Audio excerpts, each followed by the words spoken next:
Welcome to my YouTube channel. तो आज हम पढ़ने जा रहे हैं विद्युत धारिता। विद्युत धारिता क्या है, ठीक है। इसको जानने के लिए चलिए पहले डिफिनेशन लिख लेते हैं। तो ये हमारी डिफिनेशन है। डिफिनेशन में क्या दिखाई दे रहा है, किसी चालक को दिया गया आवेश, किसी चालक माने कोई वस्तु है जो चालक वाली वस्तु है, ठीक है। आवेश यानी कि क्यू उसके विभव में वृद्धि के अनुक्रमानुपाती होती है, ठीक है। अनुक्रमानुपाती का चिन्ह ये होता है, ठीक है।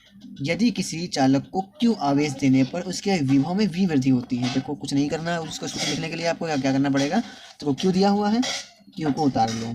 अनुक्रमानुपाती डिफिनेशन में है, अनुक्रमानुपाती का चिन्ह लगा लो। अब वी क्या है, वृद्धि होती है, हमें जितनी वृद्धि होती है उसको वी से लिख देते हैं, वी लिख दो, आपका ये आ जाएगा सूत्र, ठीक है। इसको आप देखो, जब अनुक्रमानुपाती का चिन्ह हटाओगे तो Q equal to C V आ जाएगा। सी क्या है, इसको भी हम लिख के बता रहे हैं आपको। तो सी क्या है, देखो सी एक अनुपाती नियतांक है, ठीक है। इसको चालक की विद्युत धारिता कहते हैं, ठीक है। जब चालक की विद्युत धारिता को सी से प्रदर्शित करते हैं, ठीक है।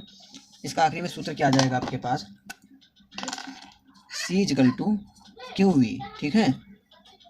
अब देखिए सी इजिकल टू क्यू वी, अब ये है क्या, सी क्या है, विद्युत धारिता है, और क्यू क्या है, आवेश, और इसको क्या लिख सकते हैं, आवेश की मात्रा, ठीक है। वी क्या है, विभव, इसको क्या लिखेंगे, विभव की वृद्धि, ठीक है। तो आपके पास एक डिफिनेशन आती है कि आवेश की मात्रा बढ़ाने से विभव में वृद्धि होगी, ठीक है। इसको ही विद्युत धारिता कहते हैं। इसको हम लिख भी देंगे भी, देख लो। अब डिफिनेशन में हमने लिख दिया, किसी चालक की विद्युत धारिता यानी कि सी, उसके दिए गए आवेश यानी कि क्यू की मात्रा एवं उसके विभव यानी कि वी में वृद्धि के अनुपात के बराबर होती है, ठीक है। क्या, आवेश की जो मात्रा है, वृद्धि जो विभव की वृद्धि है उसके बराबर होगी, ठीक है। इसको विद्युत धारिता कहते हैं। अब देखिए इसका मात्रक क्या होता है। मात्रक होता है इसका एसआई में देखो फेरड होता है, फेरड, ठीक है। और अगर जो है वैसे पूछ लिया जाए तो कूलाम वोल्ट होता है। देखो यहाँ लिख देते हैं मात्रक कूलाम वोल्ट, कूलाम पर वोल्ट होगा, ठीक है। या फिर आप एक और लिख सकते हो, दिख रहा है ना, कूलाम स्क्वायर और joule, coulomb square upon joule. या तो इसको फेरड भी लिख सकते हो, फेरड, ठीक है। इसका जो विमेय सूत्र होता है उसको भी लिख लीजिए यहीं पे। देखो m की पावर 1, l की पावर -2, t की पावर 4 और a की पावर 2, ये होती है विमा। तो हम पढ़ेंगे संधारित्र। संधारित्र क्या है, या इसको इंग्लिश में बोलते हैं कैपेसिटर, ठीक है। संधारित्र एक ऐसी युक्ति होती है जिसकी सहायता से किसी चालक का आकार या आयतन बढ़ाए बिना उसकी विद्युत धारिता बढ़ाई जा सकती है। अभी समझ में नहीं आया होगा, इसको हम सही से समझाते हैं। देखो मान लो हमारे वहाँ जो बिजली आती है, बिजली वो आती है लगभग 4 से 5 एम्पियर, ठीक है। 4 से 5 एम्पियर मान के चलते हैं, ठीक है। 4 से 5 एम्पियर आती है। तो हम लोगों को पंखा चलता है, फैन, ठीक है, ये चलता है 20 एम्पियर पे, ठीक। अब बिजली तो आ रही है 4 से 5 एम्पियर, अब ये चलता है जो है 20 एम्पियर पे। अब इसको जब बिजली दी जाएगी यानी कि तार जोड़े जाएंगे, पंखा मान लो ये है, ठीक है।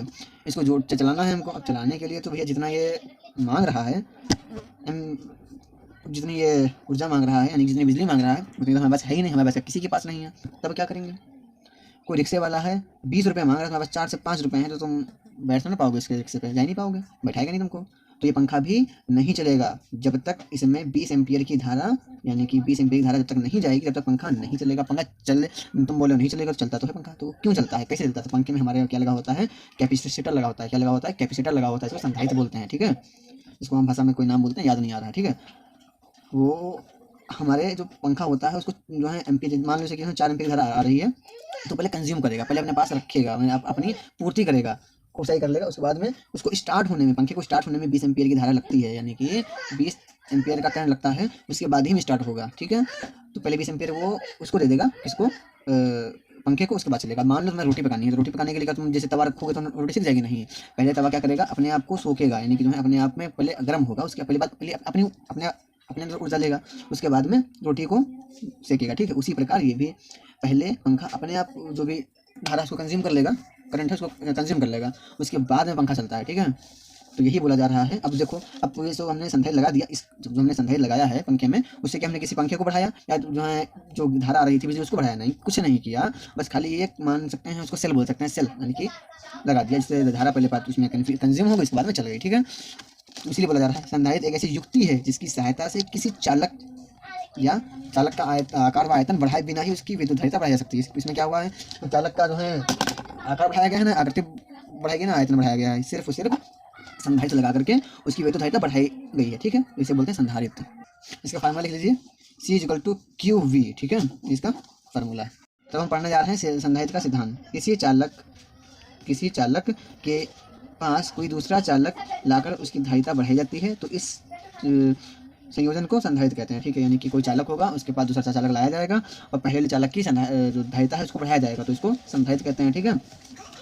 प्लेट बी का भीतरी ऋण आवेश प्लेट ए के विभव को कम करने का प्रयास करता है। यानी कि ये देखो, ये प्लेट ए मान लो, ये मान लो ए है, ये मान लो बी है, ठीक है। प्लेट बी का भीतरी ऋण आवेश यानी कि जो यहाँ का प्लेट बी है इसका ऋण आवेश यानी कि माइनस चार्ज प्लस प्लेट ए के विभव को कम करने का प्रयास करता है। क्या करता है, जो प्लेट बी का ऋण आवेश है यहाँ पर जो प्लेट का जो विभव है, ठीक है, क्या विभव, उसको कम करने का प्रयास करता है। क्या प्रयास करता है, उसको कम करने का प्रयास करता है। और वही उल्टा काम करता है कौन, ये प्लस चार्ज यानी कि ऋणावेश इसका जो विभव बढ़ाने का कार्य करता है। इसको समझ लीजिए दोबारा से, प्लेट बी का भीतरी ऋण आवेश प्लेट ए के विभव को कम करने का प्रयास करता है, जबकि इसके विपरीत प्लेट बी का धनावेश यानी कि क्या बोलते हैं इसको यार, पॉजिटिव चार्ज को बढ़ाने का कार्य करता है। पॉजिटिव चार्ज है धनावेश, उस प्लेट ए के विभव को बढ़ाने का कार्य करता है। यानी कि पॉजिटिव चार्ज विभव को बढ़ाने का प्रयास करता है और नेगेटिव चार्ज विभव को घटाने का प्रयास करता है। ये बढ़ाने का प्रयास करता है और ये घटाने का प्रयास करता है, ठीक है, घटाने का प्रयास करता है। इसको ही क्या कहते हैं, संधारित्र का सिद्धांत कहते हैं, ठीक है। इसका सूत्र फिर वही होगा, C equal to Q upon V, ठीक है, C equal to Q upon V, ठीक है।